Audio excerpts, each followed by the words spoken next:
Hello friends. दोस्तों, जब भी हम दूसरे लोगों के साथ इंग्लिश में कॉन्वर्सेशन करते होते हैं यानी बातचीत करते होते हैं तो कई बार हमको दूसरी कंट्रीज़ के नाम लेने होते हैं इंग्लिश में।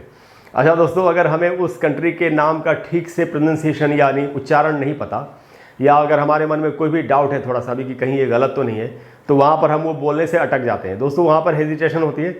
हेजिटेशन का एक बहुत बड़ा कारण ये भी है कि हमारे पास सही जानकारी नहीं होती। अच्छा दोस्तों, आज मैं आपको कुछ ऐसे देशों के, ऐसी कंट्रीज़ के नामों का करेक्ट प्रोनाउंसिएशन बताने वाला हूँ जिनके प्रोनाउंसिएशन में अक्सर हमको गलतफहमी होती है। तो दोस्तों, ये बहुत ही इन्फॉर्मेटिव, बहुत ही इंटरेस्टिंग क्लास है। आपको एंड तक हर वर्ड को, हर कंट्री के नेम के प्रोनाउंसिएशन को ठीक से सीखना चाहिए। आज की क्लास का नाम है दोस्तों pronunciation of names of countries, देशों के नामों का उच्चारण। अच्छा दोस्तों, हम अपने देश से स्टार्ट करेंगे। हमारे देश का नाम जो इंग्लिश में लिखते हैं वो है इंडिया। अच्छा दोस्तों, इसको कैसे पढ़ते हैं हम लोग इसको पढ़ते हैं इंडिया। ऐसा हम इसलिए पढ़ते हैं क्योंकि ज़्यादातर आपको हिंदी में ये ऐसा ही लिखा हुआ मिलता होगा इंडिया। लेकिन दोस्तों, ये शुद्ध उच्चारण नहीं है। हिंदी में बोलते वक्त हम बोल भी सकते हैं, कोई दिक्कत नहीं है, बट अगर इंग्लिश में बोल रहे हैं तो सही उच्चारण करना चाहिए। तो उसके हिसाब से दोस्तों समझते हैं ज़रा कैसे है प्रोनाउंसिएशन।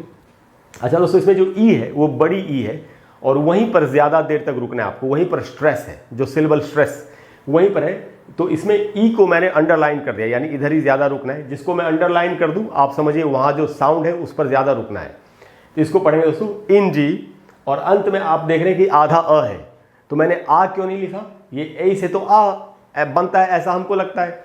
लेकिन दोस्तों, अगर इंग्लिश में, आप ध्यान से सुनिए मैं क्या कह रहा हूँ, इंग्लिश में किसी भी वर्ड में अगर एंड में, अंत में अगर ए हो, इंग्लिश के वर्ड्स की बात कर रहा हूँ मैं, दूसरी भाषाओं के नहीं, सिर्फ इंग्लिश की बात कर रहा हूँ। इंग्लिश में किसी भी लैंग्वेज, किसी भी वर्ड के एंड में अगर ए हो तो उस ए का उच्चारण आ नहीं होता, आधा अ होता है। अगर आपको ये बात डिटेल में समझनी है तो मेरे चैनल पर एक प्लेलिस्ट है जिसका नाम है लर्न इंग्लिश प्रोनाउंसिएशन, उच्चारण सीखें। उस प्लेलिस्ट में आपको एक वीडियो मिलेगा जिसमें मैंने ये बताया है कि अगर किसी भी वर्ड के अंत में ए हो तो उसका उच्चारण कैसे होता है। मैं अभी आपको बता रहा हूँ और मैंने आपको बताया भी अभी कि अगर किसी भी वर्ड के अंत में ए हो, इतना याद रखना है, तो उसका उच्चारण अ होता है, आ नहीं होता। उस हिसाब से दोस्तों इसका उच्चारण होगा इंडिया। इंडिया, इसको इंडिया नहीं पढ़ना है। आप बोलेंगे आई लिव इन इंडिया, इस प्रकार से, न कि आई लिव इन इंडिया, ऐसे बोलना ठीक नहीं है। तो दोस्तों, ये हमारे देश के बारे में था। अब हम आते हैं दूसरे देशों के ऊपर। तो ये देश है दोस्तों, बहुत ही पॉपुलर है, सब लोग जानते हैं। यहाँ पर एक बॉन्डाई बीच, काफ़ी खूबसूरत बीच है, पूरी दुनिया से लोग वहाँ घूमने के लिए जाते हैं। इसको दोस्तों हम ऐसे पढ़ेंगे ऑस्ट्रेलिया। ऑस्ट्रेलिया, ये जो ट्राई में जो ए है वहाँ पर स्ट्रेस है, उधर ही ज़्यादा देर तक रुकना है, इसको हम पढ़ेंगे ऑस्ट्रेलिया। इसमें भी दोस्तों आप देख रहे हैं एंड में मैंने आधा अ लिखा है, ऑस्ट्रेलिया।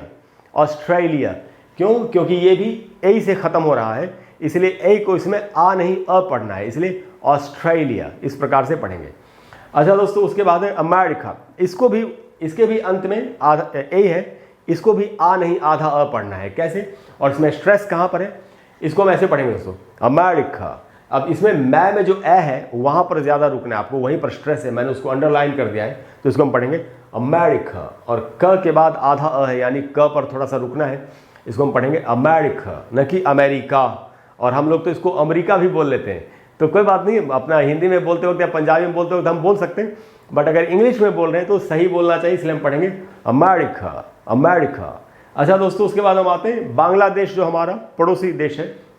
बांग्लादेश को बांग्ला भाषा में एकदम सही तरीके से बोला गया है, और हिंदी में भी इसको बांग्लादेशी बोलना चाहिए, उसमें कोई दिक्कत नहीं है। लेकिन अगर इंग्लिश में बोल रहे हैं तो फिर इंग्लिश वाला उच्चारण करना पड़ेगा। तो दोस्तों, इसको ब्रिटिश इंग्लिश में तो ऐसे पढ़ेंगे बांग्ला। अच्छा दोस्तों, ल के बाद आधा अ है, ये ला नहीं होगा, इंग्लिश की बात कर रहा हूँ मैं। बांग्ला, बांग्लादेश, और इसमें डै में जो ए है वहाँ पर रुकना है, तो बांग्लादेश। इस प्रकार से अंग्रेज इसको पढ़ते हैं ब्रिटिश इंग्लिश में। अमेरिकन इंग्लिश में इसको बोलेंगे बांग्लादेश, बांग्लादेश। तो बांग्लादेश या बांग्लादेश, ब्रिटिश एंड अमेरिकन इसका प्रोनाउंसिएशन है। उसके बाद दोस्तों चाइना, ये भी हमारा पड़ोसी देश है, और इसमें भी एंड में ए है, इसीलिए इसमें भी आ का साउंड नहीं, आधा अ का साउंड आएगा, और इसको हम पढ़ेंगे चाइना, चाइना। अच्छा दोस्तों, चा में जो आ है वहाँ पर ज़्यादा रुकना है, तो इसको हम पढ़ेंगे चाइना, चाइना। ठीक है दोस्तों, न कि चाइना, आ नहीं होगा, आधा अ होगा। उसके बाद दोस्तों क्यूबा, यहाँ पर ज़्यादा स्पेनिश बोली जाती है, अमेरिका के पास ही है ये कंट्री, ज़्यादा दूर नहीं है। तो इसमें यू में जो ऊ है वहाँ पर ज़्यादा स्ट्रेस है, और ब के बाद आधा अ है, क्योंकि ये ए से खत्म हो रहा है, इसलिए इसको भी क्यूबा ऐसा नहीं पढ़ेंगे। इंग्लिश में की बात कर रहा हूं मैं, इंग्लिश में इसको पढ़ेंगे क्यूब, क्यूब। हाँ, अगर आपको स्पेनिश में पढ़ना है तो आप इसको ऐसे बोलेंगे क्यूबा, क्यूबा। वहां पर आ पढ़ेंगे क्योंकि ज्यादातर जो यूरोपियन लैंग्वेजेस हैं उनमें ए में आ का साउंड होता है, तो इंग्लिश में इसको बोलेंगे क्यूब, क्यूब। अच्छा दोस्तों, उसके बाद है ये देश, ये भी अमेरिका के बिल्कुल बगल में, बाय रोड जा सकते हैं आप कार से या मोटरसाइकिल से। इसको पढ़ेंगे दोस्तों कैनाडा, कैनाडा, कैनाडा। इसमें कै में जो ए है वहीं पर रुकना है आपको, न के बाद आधा अ है, ड के बाद आधा अ है, कैनाडा ऐसे पढ़ना है, कैनाडा, कैनाडा। इसके भी एंड में ए है, इसीलिए इसको ए में को आ नहीं आधा अ पढ़ना है, अभी मैंने आपको बताया, कैनाडा। अच्छा दोस्तों, उसके बाद ये अफ्रीकन कंट्री है, ये GHANA, ये इसका स्पेलिंग है। और हमने सीखा है कि GH से घ होता है, KH से ख होता है, बहुत अच्छी बात है। उसके हिसाब से हम इसको पढ़ते हैं घाना, घाना नहीं, घाना अफ्रीकन देश है, घाना। अच्छा दोस्तों, मैं आपको यहाँ पर एक राज की बात बताऊँ कि KH से ख, GH से घ, ये अगर हिंदी भाषा का कोई शब्द है उसके लिए तो हम यूज़ कर सकते हैं कि GH से घ बनेगा, लेकिन अगर ओरिजिनल इंग्लिश लैंग्वेज का कोई वर्ड है उसमें जी के बाद एच लिखा हुआ है तो उससे ग का साउंड ही रहता है, घ का साउंड नहीं होता, ये आपको याद रखना चाहिए। तो अगर आप ये, इसके ऊपर भी मेरा एक वीडियो है, अगर आप वो देखना चाहते हैं तो अभी जो मैंने अपने चैनल, मेरे चैनल पर जो प्लेलिस्ट है लर्न इंग्लिश प्रोनाउंसिएशन, उसके बारे में बता रहा था आपको, उसमें पहले नंबर पर ही वो वीडियो आपको मिलेगा। और वीडियो एक्चुअली काफ़ी पॉपुलर हुआ है, उसमें मैं समझता हूँ लगभग 2 लाख व्यूज़ हैं उसमें। तो उसमें मैंने बताया कि GH से घ नहीं होता, KH से ख नहीं होता, मतलब हिंदी में तो होता है, इंग्लिश, ओरिजिनल इंग्लिश भाषा के वर्ड्स के लिए नहीं होता, तो वो हो ही नहीं सकता। तो उसके हिसाब से ये जो कंट्री है इसका असल में प्रोनाउंसिएशन है, उच्चारण है, वो है गाना, क्योंकि GH से तो ग ही रहेगा, और गा में जो आ है उस पर स्ट्रेस है, वहाँ ज़्यादा रुकना है आपको। न के बाद आधा अ है, क्योंकि ये वर्ड भी ए से खत्म हो रहा है, जब इंग्लिश में बोलेंगे तो उसको आ नहीं अ बोलेंगे, इसलिए इसका उच्चारण होगा गाना। यहाँ लिखा है दोस्तों गाना, इसको घाना नहीं पढ़ के हमको पढ़ना है गाना। तो दोस्तों ये करेक्ट प्रोनाउंसिएशन है। अब हम सीखते हैं थोड़े से दूसरे वर्ड, दूसरी कंट्रीज के नामों का प्रोनाउंसिएशन। अब दोस्तों ये है अफ्रीका, तो ये साउथ अफ्रीका कंट्री है। मैंने साउथ हटा दिया क्योंकि साउथ का उच्चारण हम सभी लोग जानते हैं, मैं सिर्फ अफ्रीका का आपको बता रहा हूँ। तो कैसे पढ़ना है दोस्तों, इसके भी एंड में ए है, तो ए से आ नहीं अ बनता है, मैं आपको कई बार बता चुका हूँ, इसलिए इसका उच्चारण होगा अफ्रीका। ए जो है दोस्तों, इसमें अफ्रीका में जो ए है वहाँ पर आपको ज़्यादा रुकना है, वहीं पर स्ट्रेस है। अफ्रीका, अफ्रीका, अफ्रीका, इस प्रकार से पढ़ना है, न कि अफ्रीका, अफ्रीका ऐसे नहीं पढ़ेंगे, अफ्रीका। उसके बाद है दोस्तों ये कंट्री, ये भी हमसे ज़्यादा दूर नहीं है और हमारे देश के साथ इनके काफ़ी अच्छे संबंध भी हैं, तो इसको ब्रिटिश इंग्लिश में पढ़ेंगे दोस्तों Japan, JAPAN, Japan. American English में पढ़ेंगे जापान। तो जापान में जो आ है उस पर स्ट्रेस है, आ पर ज़्यादा रुकना है आपको, जापान। और जापान में जो ए है वहाँ ज़्यादा रुकना है आपको, जापान। तो इस प्रकार से इसका उच्चारण होगा। उसके बाद दोस्तों ये देश, इसके साथ हमारी बहुत पुरानी दोस्ती है, रूस जिसको हम बोलते हैं हिंदी में। इस देश के हमारे ऊपर इतने एहसान है कि हम नहीं उतार सकते, इन्होंने इतनी हमारे देश की मदद की है, बहुत पहले से ये मदद करते आ रहे हैं दोस्तों। इसको हम लोग क्या बोलते हैं जनरली, रसिया, रशिया ऐसे करके हम बोल लेते हैं दोस्तों, वो सब सही उच्चारण नहीं है। जो असली उच्चारण आपको बताता हूँ, र के बाद पूरा अ है, और मैंने उसको अंडरलाइन भी कर दिया, यानी र पर आपको ज़्यादा रुकना है, और उसके बाद श के बाद आधा अ है, यानी श पर थोड़ा सा रुकना है। तो इसको कैसे पढ़ेंगे, इसको ऐसे पढ़ेंगे, मैं आपको बोल के बताता हूँ, रश, रश, र पर ज़्यादा रुकना है, श पर कम रुकना है, रश। अच्छा दोस्तों, अगर रूसी भाषा या रूसी आदमी या कोई रूसी चीज़ है तो उसको बोलेंगे राशन, राशन। एक अपने राशन लाते हैं घर में, वो नहीं है ना, वो उसमें रा होता है, ये मैं र बोल रहा हूँ, राशन। तो ये दोस्तों रश या राशन ऐसे बोलेंगे, ना कि रशिया, रशियन, इस प्रकार से नहीं बोलेंगे। अच्छा दोस्तों, उसके बाद ये देश है, ये भी हमारे पास में ही है, और इसको हिंदी में हम बोल लेते हैं मलेशिया। कोई दिक्कत नहीं है, हिंदी में कैसे भी हम बोल सकते हैं, लेकिन अगर हम इंग्लिश में बोलेंगे तो हमको इंग्लिश वाला उच्चारण करना चाहिए। अच्छा दोस्तों, ब्रिटिश और अमेरिकन दोनों उच्चारण है। ब्रिटिश उच्चारण है दोस्तों मलेशिया, इसमें लय में जो ए है वहाँ पर स्ट्रेस है, वहाँ ज़्यादा रुकना है, इसको पढ़ेंगे मलेशिया। और अमेरिकन में पढ़ेंगे मलेशिया, मलेशिया। अच्छा दोस्तों, फ़र्क क्या है, एक बहुत बड़ा डिफरेंस है कि ब्रिटिश में जो ज बोल रहा हूँ मैं, वो जेड वाला ज है, या एस से जो ज बनता है, मलेशिया ज।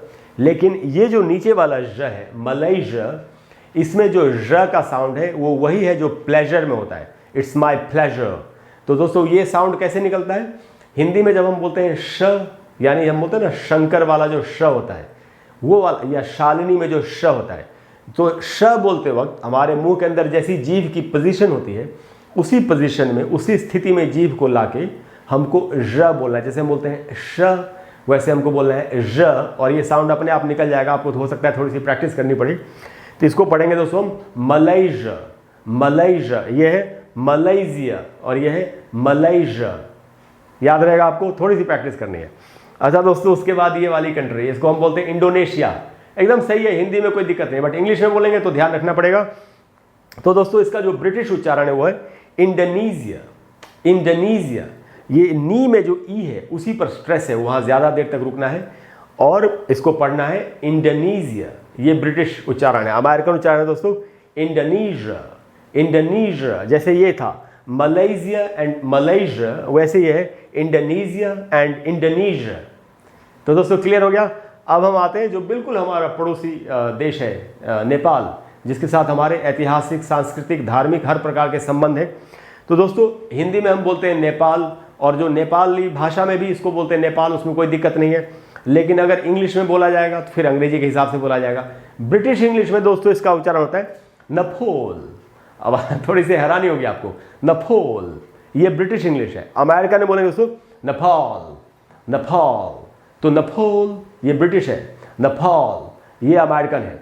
तो इस प्रकार से हम बोलेंगे। जैसे आप किसी को पूछना चाहते हैं अगर कि क्या आप कभी नेपाल गए हैं, तो आप इंग्लिश में ऐसे पूछ सकते हैं, have you been to Nepal, ऐसे करके आप उसको पूछ सकते हैं। अमेरिकन में have you been to Nepal, ऐसे करके पूछेंगे।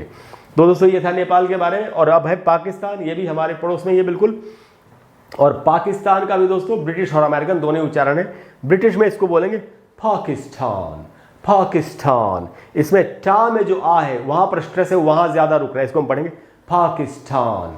और अमेरिकन में पढ़ेंगे पाकिस्तान, उसमें ठा में जो ए है उस पर स्ट्रेस है, वहां ज्यादा रुकना है, पाकिस्तान। तो हम पढ़ेंगे पाकिस्तान या पाकिस्तान। तो देखा दोस्तों आपने कैसे ये उच्चारण है। आपको इनकी प्रैक्टिस करनी चाहिए, आपको बार बार इनको बोलना चाहिए और इनकी प्रैक्टिस करनी चाहिए, जिससे कि आपका उच्चारण सही हो सके और आप सही तरीके से इन कंट्रीज के नामों का सही उच्चारण कर सकें। दोस्तों मुझे उम्मीद है कि आज की क्लास से आपको काफ़ी फ़ायदा होगा और आपको इंग्लिश बोलने में आसानी होगी, आपकी कॉन्वर्सेशन में आपको फ़ायदा होगा। अगर आपको क्लास अच्छी लगी हो तो प्लीज़ वीडियो को लाइक करें और शेयर करें। शेयर दोस्तों ज़रूर करें अपने दोस्तों के साथ, जिससे कि सबका फ़ायदा हो।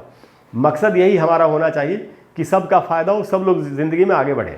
अच्छा दोस्तों, शेयर तो आप करेंगे ही, चैनल को सब्सक्राइब करना ना भूलें और जो बेल आइकॉन है उसको भी प्रेस कर देना चाहिए आपको, जिससे कि मैं जैसे ही कोई वीडियो डालूं तो आपको नोटिफिकेशन मिल जाए। अगले वीडियो में मिलते हैं दोस्तों हम, और कमाल की चीज़ें सीखेंगे एक साथ मिल करके, जैसे हम हमेशा सीखते हैं। इसके अलावा दोस्तों अगर आपको कोई वीडियो चाहिए तो आप नीचे कमेंट बॉक्स में लिखिए। टाइम जितना भी लग जाए मैं आपको वीडियो ज़रूर बना करके दूंगा, क्योंकि मैं आपको बता चुका हूँ मेरे पास एक लंबी लिस्ट है। Thank you very much, I will see you soon, bye bye.